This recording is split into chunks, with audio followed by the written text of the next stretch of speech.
সম্মানিত ভিউয়ার্স, তো আপনারা যে যেখান থেকে বসে এই ভিডিওটুকু লক্ষ্য করতে পারতেছেন, আশা করছি আল্লাহর অশেষ রহমতে আপনারা সকলে ভালো এবং কি সুস্থ আছেন।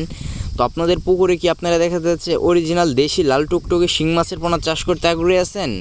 তাহলে এই মাছের পোনাগুলো আপনারা নিতে পারেন। তো দেখতেই পাচ্ছেন যে অরিজিনাল দেশি লাল টুকটুকে শিং মাছের পোনা। এই মাছের পোনাগুলো আমরা বাংলাদেশের যে কোনো জেলাতেই হোম ডেলিভারি দিয়ে থাকছি। এর পাশাপাশি আপনারা চাইলে আমাদের কাছ থেকে এসেও নিয়ে যেতে পারেন ভাইয়েরা।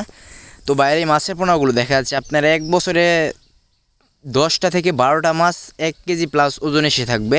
তো আপনারা যারা নিতে আগ্রহী আছেন অতি শীঘ্রই আমাদের ভিডিও স্ক্রিনে দেওয়া নাম্বার এবং কি ভিডিও ডিসক্রিপশন বক্সে নাম্বারে যোগাযোগ করে এই মাছের পোনাগুলো অর্ডার করে ফেলেন। তো আপনারা পুকুরে মজুত করার ক্ষেত্রে দেখা যাচ্ছে অবশ্যই চিন্তা করবেন যে দেখা যাচ্ছে অরিজিনাল দেশি যে লাল টকটকে শিংটা আছে ওইটা নেওয়ার জন্য, বা অন্যটা নিলে দেখা যাচ্ছে আপনারা লাভবান হতে পারবেন না। তো এগুলোই হচ্ছে অরিজিনাল দেশি লাল টকটকে শিং মাছের পোনা। তো আপনারা যারা চাষ করতে আগ্রহী আছেন তারা নিতে পারেন। আমরা বাংলাদেশের যে কোনো অঞ্চলেই হোম ডেলিভারি দিয়ে থাকছি। তো বাইরা এর পাশাপাশি আমাদের কাছে রয়েছে দেশ ও বিদেশি জাতের সকল প্রজাতির মাছের রেণুপোনা, অথবা আপনাদের যার যে মাছের পোনা লাগবে আমাদের কাছ থেকে নিতে পারবেন।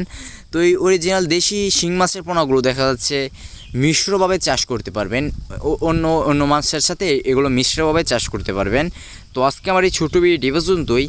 এরকম নিত্য নতুন ভিডিও পেতে আমাদের ইউটিউব চ্যানেলটি সাবস্ক্রাইব করে রাখবেন এবং কি পাশে থাকা ফেসবুক পেজটি ফলো দিয়ে রাখবেন। তো সকলে ভালো থাকবেন, সুস্থ থাকবেন। ইসলাম।